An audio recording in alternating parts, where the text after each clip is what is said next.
இருக்கு. நமக்கான உணவுல காலை உணவுல வெறும் இட்லியும் தோசையும் இருந்தால் தவறு நண்பர்களே.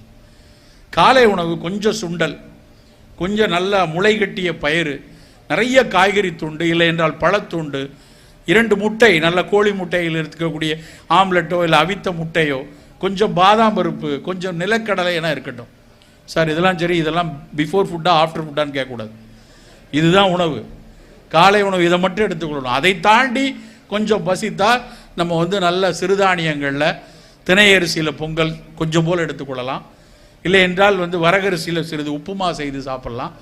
இப்படியான ஒரு சிறுதானிய உணவு காலையில் கொஞ்சம் உணவாக எடுத்துக்கொள்ளலாம். பெருவாரியான உணவு காய்கறிகளும் பழங்களும் இது மாதிரி தான் காலை உணவு இருக்கணும்.